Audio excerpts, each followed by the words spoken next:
Today we're going to be talking about some very serious business. And I mean, of course we are. We're talking about the law.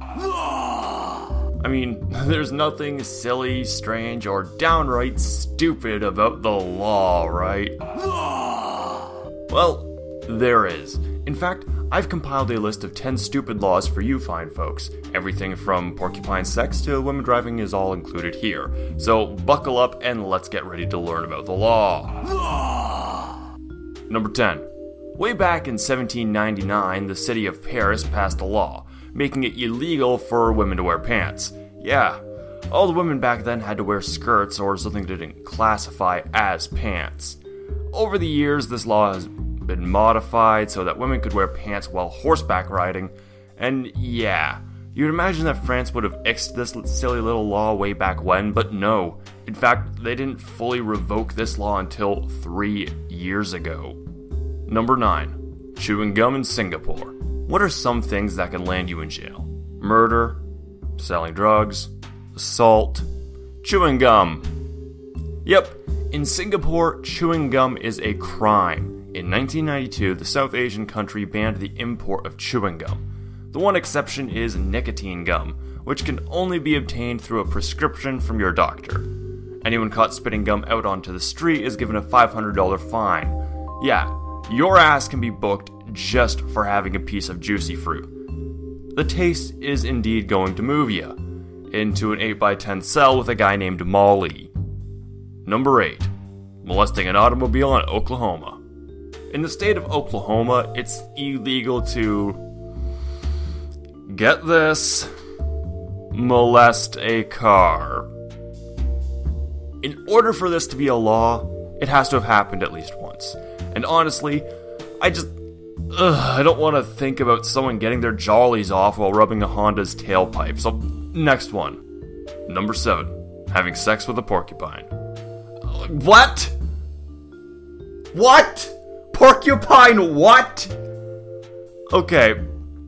Meanwhile in Florida, having sex with a porcupine is not only a good way to get rushed to the hospital and shunned by your family after they find out about it from your doctor, but it's also illegal. Why? Why is this a law? Who fucked a porcupine? Who looked at one of these and said, yeah man, I could get with that? Who? Oh, Jesus Christ. It's not just sick, it's painful. Number 6. Hunting camels in Arizona. Sticking with the good old US of A, the state of Arizona has a law against camel hunting.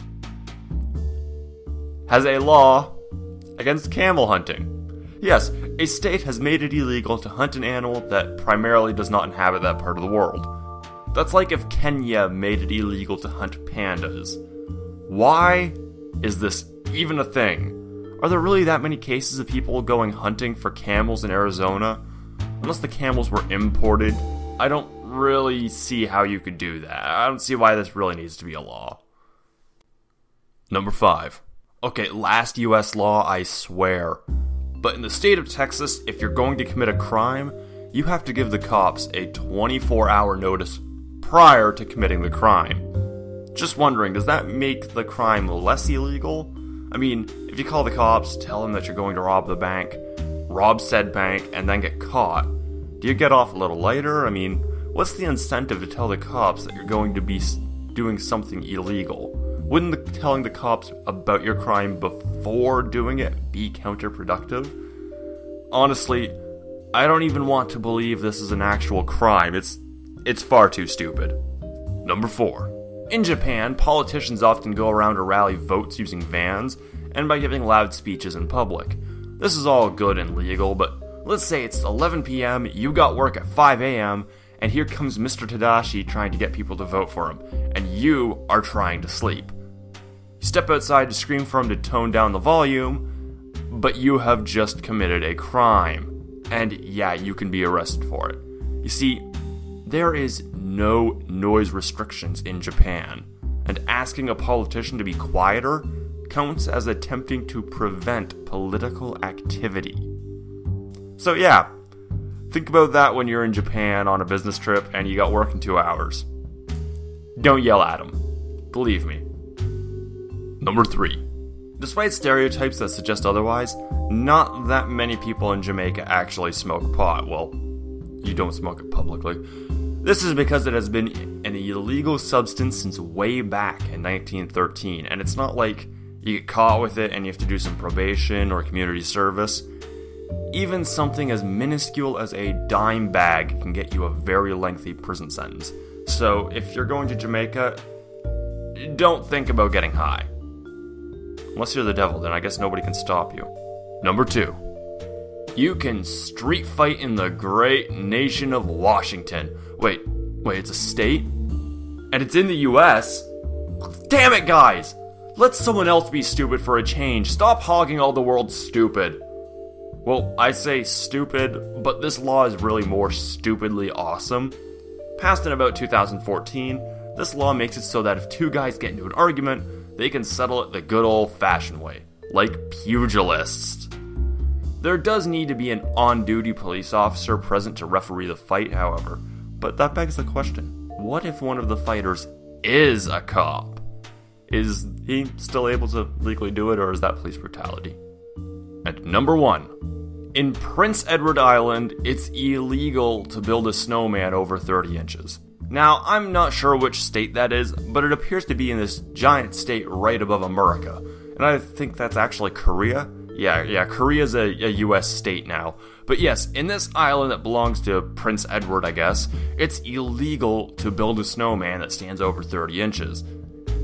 I'm not sure why this is. Maybe it's to prevent people from getting hurt from the snowman falling over, and snow can be quite heavy in large amounts, so it could cause quite a bit of damage. But I like to pretend that it's because they fear the potential of a snowman apocalypse.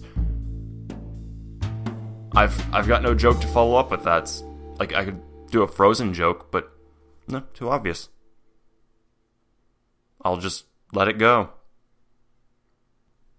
So that was top 10 stupid laws. I hope you all really enjoy the video, and I'm gonna cut it off really short, because I like to usually go on long, incredibly winded tangents at the end of my videos. So, no, I'm just gonna say, have a good day. Yeah, that's it. Have a good day. This is a little bit of an end slate part, you know. You can click on one of the 2 videos that are on screen, and you can go directly to those videos. Actually, I've only got 2 other videos on this channel at the moment, so you don't exactly have a lot of options here, or you can go watch someone else's videos. You know, there's some other good top 10 videos. I mean, Danger Dolan does some good ones. Matthew Santoro does some good ones. You can look those up on YouTube. They're pretty good guys. They're both, huge inspirations for this channel. So, anyways, yeah, if you're wondering about that last one, I am actually Canadian. I know where Canada is. It was a joke. It's a lot of people, especially Americans, when I talk to them, they're like, "Hey, where are you from?" And I'm like, "Oh, I'm from Ontario." And they're like, "What state's that in?" And I'm like, "Oh, that's up in Canada." And they're like, "Oh, what state's that in? Is that Wisconsin?" And I'm like, I actually had someone ask me if that was near Texas, and I thought that was like the funniest thing I'd ever heard. And it was weird because this person had just come from some place called Toronto, and I'm like, you were just here. You were just fucking here, and you didn't even know where you were. Wow, it's astounding. A little story from way back when I was a kid. I'm gonna take a drink here. My mother ran a restaurant, and it was in the boonies. It was in the middle of nowhere, and okay, this family comes up, and they have their skis on the car, and the dad comes into our restaurant to ask for directions, and he's like, "Hey, I'm from New York. Could you tell me how to get to Canada?" Meanwhile, he's halfway through Ontario, or at least quarter of the way, and it's just, my brothers were like, "You just keep going north till you see the snow and igloos," and we had a huge riot about it when they told us about it. Told me and my sister about it. We fucking loved it. And apparently they came back like a few days later and said they never found Canada. And I'm just like, okay, that's ridiculous. But anyways, yeah, this has gone on way too long, so yeah, I'm just gonna cut it off here. Have a good one.